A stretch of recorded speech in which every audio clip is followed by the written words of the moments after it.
ना इधर ना उधर, सीधे मुद्दे पर नजर। और क्या है आज की खबर, आप देखना शुरू कर चुके हैं न्यूज़ 18 आपके पुनीत के साथ। इंतजार हो रहा है दिल्ली में कि दिल्ली में मुख्यमंत्री की कुर्सी पर कौन विराजमान होगा, किसको बैठाया जाएगा। तो सूत्रों के हवाले से खबर निकलकर सामने आ रही है और खबर जो आ रही है उसके मुताबिक दिल्ली में मॉडल अपनाया जा रहा है छत्तीसगढ़ का।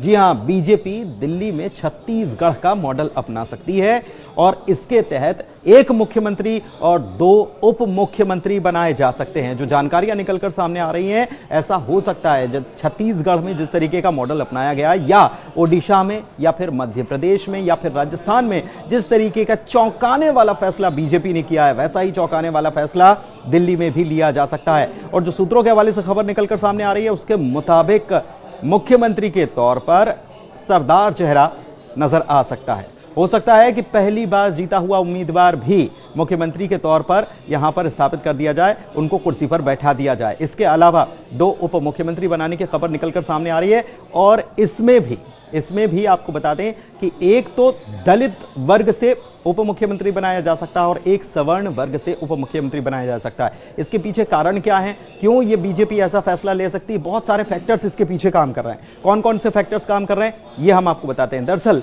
पंजाब को नजर में रखा गया है, साथ ही साथ बिहार को नजर में रखा गया है, क्योंकि बिहार में भी चुनाव होने हैं और पंजाब में पंजाबियों को रिझाने के लिए पंजाबी या कह सकते हैं कि सरदार जो है उनको मुख्यमंत्री पद की कुर्सी पर बैठाया जा सकता है। सबसे बड़ी बात यह है कि विधायकों में से ही चुना जाएगा, किसी सांसद को नहीं लाया जाएगा, विधायकों में से ही किसी एक को मुख्यमंत्री बनाया जाएगा। ये एक बड़ी खबर निकलकर सामने आ रही है। इसके अलावा अगर बात की जाए दलित चेहरे की, तो उप मुख्यमंत्री के तौर पर दलित चेहरे को उम्मीदवार उप मुख्यमंत्री के तौर पर दलित चेहरे को यहां पर बिठाया जा सकता है। इसका कारण यह है कि बिहार को बीजेपी को साधना है।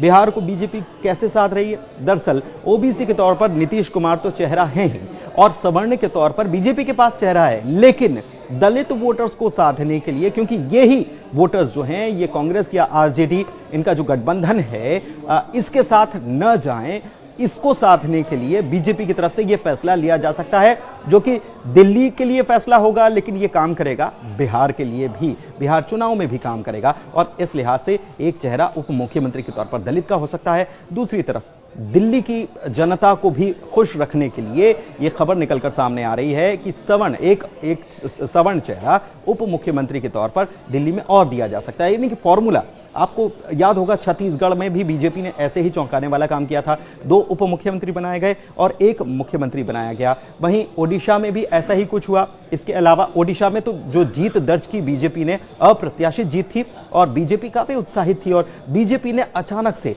ऐसा चेहरा वहां से निकालकर उन्होंने मुख्यमंत्री के तौर पर दिया जिसकी शायद किसी ने कल्पना नहीं की थी। लेकिन बीजेपी हमेशा से चौंकाने वाले फैसलों के लिए जानी जाती रही है और यही फैसला माना जा रहा है कि दिल्ली में भी लिया जा सकता है, चाहे वो 2 उप मुख्यमंत्रियों की बात हो, जो कि एक दलित के तौर पर हो सकता है और दूसरा दलित वर्ग से आ सकता है और दूसरा जो है वो सवर्ण उप मुख्यमंत्री बनाया जा सकता है और सरदार चेहरा हो सकता है कि उप मुख्यमंत्री के तौर पर उनको जगह यहां पर दी जाए, उनको बैठाया जाए। तो ये बड़ी खबर निकलकर सामने आ रही है और बहुत जल्दी इसको लेकर फैसला हो सकता है।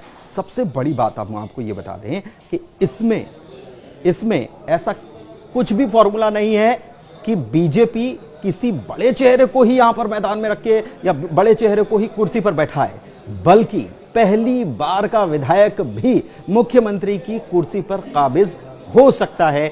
ये सूत्रों के हवाले से बड़ी और चौंकाने वाली खबर है। धन्यवाद।